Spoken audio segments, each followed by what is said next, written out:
Confused, not sure what to eat. Everybody says something different, don't they? Why can't they all just agree on one diet for all of us? Stop making me use my brain. I love your colon, girl, it's my world. I won't ever make a sound. So back in the year 61, a man named Timothy Winterwood came up with the first diet. It was called the balloon diet. You just swallowed a balloon and then ate your meal.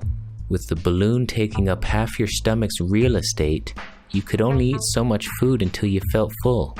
It was a great weight loss diet, but if you pushed past the point of satiation, the balloon would explode and rupture your gonadal sac.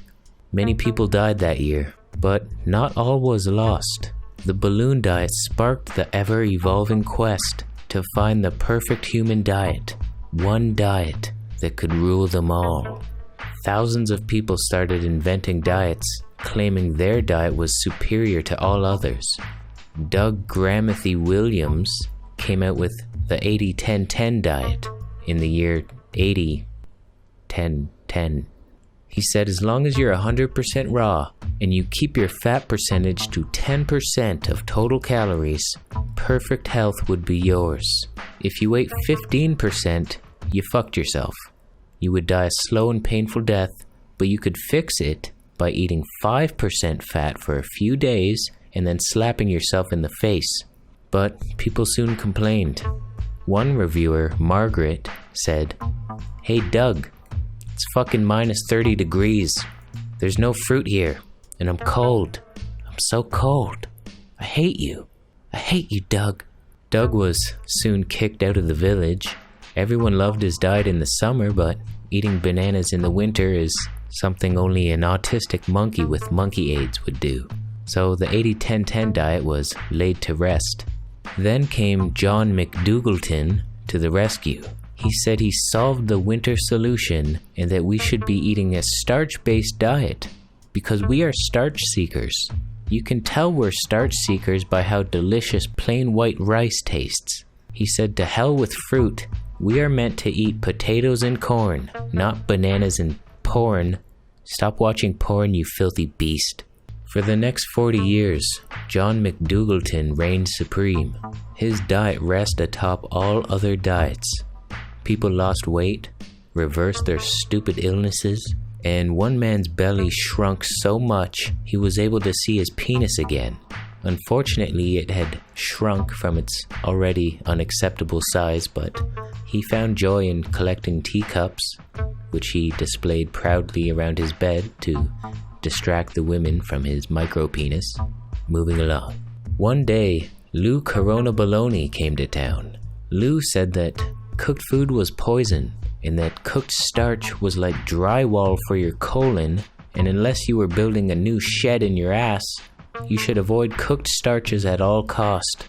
McDougallton was offended, but the people embraced this idea whose time had come. Of course raw food was superior to cooked food. It was unaltered from its natural state, and if you had to cook a food to eat it, it was a sign that the food caused monkey AIDS and made your genitalia smell like hot dog water. John McDougallton pleaded with the people, but they now knew he was just a cooked food addict with hot dog balls. The entire village went raw overnight. The next day, Doug Gramathy Williams came back and said, "Hey, I told you guys raw was best. Can I come back to the village now?" But it was not the raw food diet that banned Doug from the village. It was his closed-minded and irrational fear of fat that led to Doug's demise. You see, some thrive on carbs, others thrive on fat, but everybody thrives on raw. Once you find your balance, the sky is the limit. If you aren't thriving right now, you haven't found your balance yet. It's like riding a unicycle. You lean too far in one direction, you may find yourself on the floor, crying, eating potatoes like a fucking Marmaduke. Many factors come into play when making the perfect diet. Your genetic makeup, the climate you live in, your current state of health, and of course the thoughts of hunger that your cat beams telepathically into your subconscious. So be careful if you have a cat that controls your mind from a distance. who makes you eat certain foods for its own entertainment. This is actually the most common dietary downfall of humankind. When will we learn?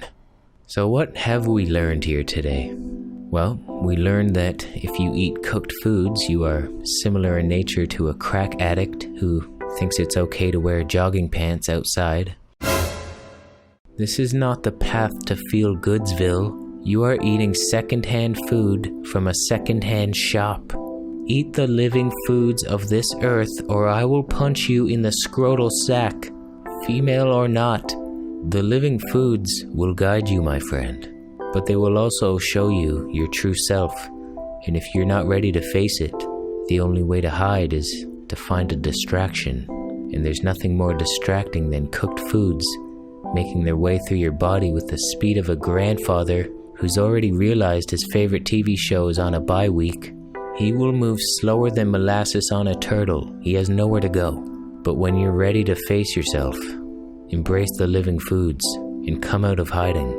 Listen to that voice in your mind, not the cat voice, the other one. So now, whenever you see a food, ask yourself, is it raw? Can it be eaten raw? Would I enjoy it raw? And if not, is it worth the backward slide into mediocrity where jogging pants and Crocs become acceptable outerwear? Not everybody wants to be a superhero. If you're fine with living an average life, then by all means, eat average food. But when you're ready to live up to your potential, that's when your potential will be ready to live up to you. Doesn't have to make sense to you right now. You'll get it eventually. 16 minutes. 16 minutes it took to make that. You got no excuse. 2 minutes to clean up, not even. Easy. So give this video a thumbs up if you liked it. Eat more raw living foods and tell me all about your cooked food addiction in the comment section below. Subscribe for more videos, and I'll see you in the next one.